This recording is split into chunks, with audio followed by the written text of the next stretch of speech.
In this lesson, we're going to talk about design appeal, or Don Norman's design appeal.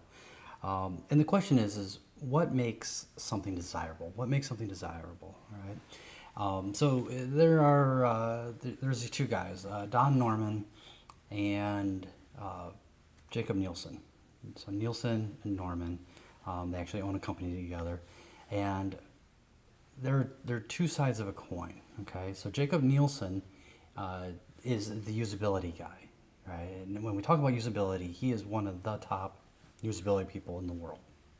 Okay, if not the foremost, consider the foremost. Even though there's a few others that I would say give him a run for his money, but he's probably the most known usability person next to Whitney Quisenberry. So anyway, Jacob Nielsen, top usability guy. Business partner is Don Norman. Now, Don Norman is a psychologist. He is the desirability person, right? So the usability is, does it work? Is it effective? And is it satisfying? Okay. Now, I will say this. What happens with usability, and what's happened over many years with usability, is it got stuck over in the engineering world of things. And with the engineering world of things, they said we can measure effectiveness and we can measure efficiency. But the satisfying thing, we can't do much with that. We don't know what to do with that. That's outside our realm. That's not really something that we can just measure with numbers and give you numbers and things like that. Okay, so we've got Nielsen, which is the usability, which is more on the engineering side, which effective, efficient, and said everything's about making the thing useful and does it work and is it efficiency. And then a lot of times though we're like, yeah, that's great, but it's not fun. It's not that enjoyable to use. We need the world to be more than just effective and efficient. We need some satisfaction. Okay, so the question was left hanging for a number of years on how do we measure satisfaction? How do we deal with satisfaction? And ultimately, Don Norman came up with this idea of the desirability, right? Of desirability and how to break down desirability. Okay. Now, let me back up. These two guys, if you go back and you look at Apple, and I'm going to talk about Apple a lot over the semester and over these different lectures. Apple revolutionized how we viewed product and what our products are and all of that, right? Pre-Apple, a lot of product was basically we would design a product to fit business needs and business costs, and then we would spend a third of our budget to market it to you. Okay, so no, you don't need an SUV. But yes, you need an SUV because they're safer and you need to keep your kids safe and you need to be able to drive in all kinds of weather and all kinds of terrain and pull whatever you can. So you need to have an SUV. Otherwise, you will not be safe or be able to do any of these things. And the auto companies spent a lot of money to market that. So then everyone's like, oh, I have to have an SUV. Okay. And then they modified the SUVs from being actual trucks to being cars that just look like an SUV and are raised a little higher than the car that the platform is. So now they're not as safe as the car. And they can't really pull any more than the car could pull. But in our brains, we still say, oh, all SUVs are safer than cars. Okay. Anyway, backing up. Okay, so Apple came out with their Jelly Bean iMacs, right? These things they were colorful, they were fun shaped, they were kind of the thing that you wouldn't mind having in your house. Before that, it was beige, possibly black, but beige, ugly beige, not even nice looking beige, ugly beige, uglier beige, most ugly beige. And we ended up having a lot of computers that were just ugly, and lots of products were just ugly because it wasn't about enjoying the look of the product, the feel of the product. The businesses didn't really overall care about how much we cared about the product. I'll give you another car example. Right? If you look at the 2000s Cadillac CTS, right? So this was a Cadillac, which is a high-end brand, luxury brand, and this is this is a car that was not inexpensive by any means. If you were to look at the interior of one, it's plastic. It feels cheap. It feels like you're driving in a Cavalier with some leather and or Cobalt, or pick a low end vehicle. That's what it felt like to be in this luxury car, right?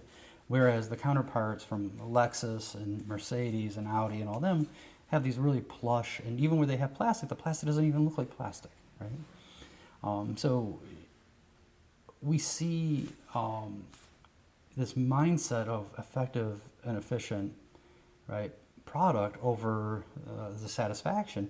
We saw that for many, many years, and then Apple comes along and says, well, what if you just quit, and instead of trying to sell a product, instead of marketing and spending tons of money marketing a product that people don't want, what if we just make the product that people want and spend that marketing money into making a better product, or making a little less money than we would, by a little bit fewer sales, or the product costs us more, we don't make quite as much on it, but people love it more, and we're not spending marketing funds, which will ultimately come out cheaper. Anyway, this gets confusing, but ultimately they found out that if you make a product people love, you don't have to market that hard.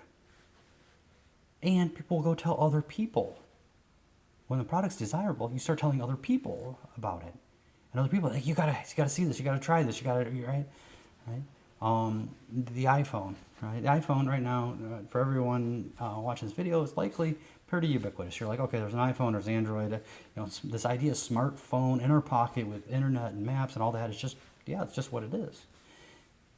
2008, when that iPhone came out, it was like, whoa. Everyone had to have one. This thing did everything we wanted. And Apple said, we're not cutting corners with this product at the time. Apple now cuts corners, but at the time, we're not cutting corners. We're going to make a product that you want. It's at the height of the technology we have. Yeah, we're going to charge you a premium for it, but it's going to do all these things that we know is possible because you want to be able to do these things, and we're going to make it look good, and it's going to feel good. And anything that's a headache, we're going to go ahead and cut out, because why, right? And so then everyone had to have it, and then that actually changed the whole world of smartphones. And the iPhone was not the first smartphone by any measure, but for most people, that is the beginning. Because before that, no one wanted these things.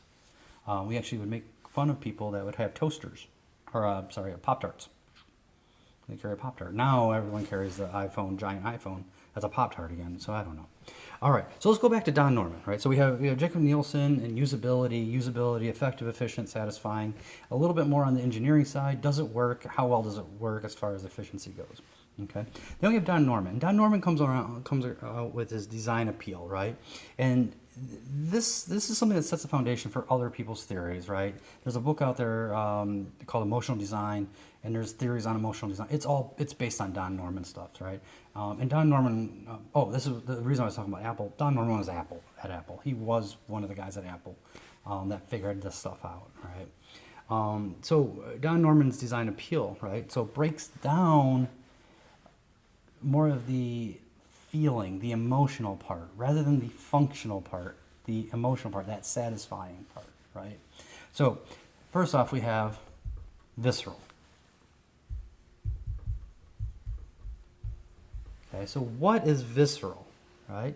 Visceral, should I step over here, right? So what is visceral? Visceral is our gut reaction, our immediate feeling. It's that aesthetic, right? It's that thing when you look at it and you go, ooh, what is that, right?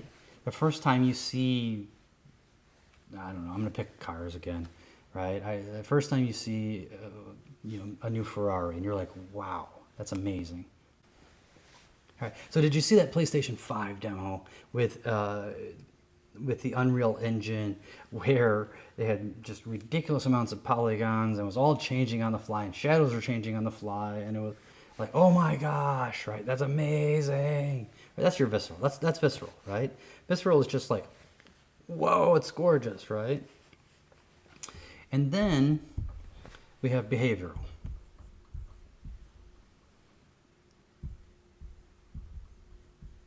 Okay, so behavioral is really usability. Okay, usability.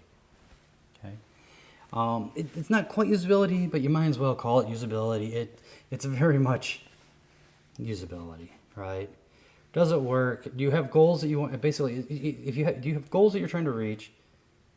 Can you use this tool to reach your goals? Now, the reason why it's behavioral, because it will affect your behavior and then your own behaviors to reach your goals. It's any which way. It's usability, right? So visceral is the appearance, right, and the aesthetic, right, and that's your gut reaction, right? And I know I'm running off the screen there, but okay. All right, so you got reaction. And then the last part, the last level is reflective.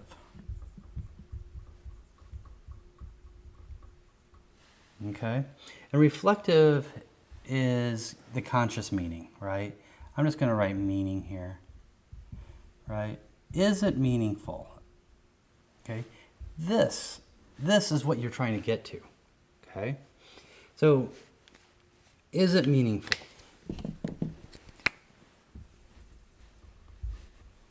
Right? Is it meaningful? Right. Now, why is this? Why is this reflective? Why is this meaningful part? Why is this so important? Okay, so the visceral looks good. This is the, oh my gosh, I have to have it, right? Right? And the behavioral is, does it work? Is it effective, efficient, right? So if we go back and we talked about, like, when I talked about usability, I gave the example of like biting into a plum, right? This is the beautiful, the plum is just beautiful. It's gorgeous. It is the most beautiful, like you're like, oh my gosh, it just looks great. Maybe it smells great. It feels great as you squeeze it. Like you're like, this is gonna be a perfect plum. And then when you bite into it, you're like, yes, this is a ripe plum. It is perfect, right? This is a beautiful, wonderful plum. This is a perfect example of a plum. And then this meaningful part hits. And you're like, oh. And you're like, I got a whole bunch of these. And you go and you tell a friend, like, hey, you've got to have one of these plums. These are awesome, awesome plums. This is great, right? A better example might be strawberries. Right? If you guys, most store-bought strawberries are okay. But then if you go to a farm and you actually get some fresh strawberries that ripened on the vine, it's just completely different, right? That's that reflective, right? Right. I'll give you another example that's reflective. If you lose your phone, actually you just left your phone at home and you went somewhere, you left your phone at home, how would you feel? You'd feel like you'd feel lost. You would actually have some distress. Right, you would actually have some issues. That means your phone hits this reflective space. It's meaningful. Okay? If you can make all of these work, all of these happen, right? All of those equals desirable. Desirable, right? So if we're looking at desirability, how do we make something desirable? We need to have it be visceral, right? The appearance, the look, the smell, the, oh my gosh, that is gorgeous. And then it has to be usable, right? It isn't either or. It isn't, oh, I have the most beautiful game level, but you can't do anything in it. There's no mechanics. That's right. Or I have the most beautiful character, but it's not rigged. You can't walk this character around. You can't move the character, right? If you don't have both of these, you'll never get the meaningful, right? So I'm actually going to add also an arrow here that looks like this, right? You have to have visceral and behavioral to get to reflective. And if you can get all of these, then you'll end up with a product that's desirable. Now, will you always have that? No, but you're not going to hit desirable without these other things, right? All right, there we have it. We have Don Norman's design appeal in a nutshell. If you want to know more, if you're really interested in this, and we are going to learn more about this over the semester, but The Design of Everyday Things is a great book. Also, Emotional Design by Aaron Walter is another great book. So anyway, take a look at these things, and I'll see you later.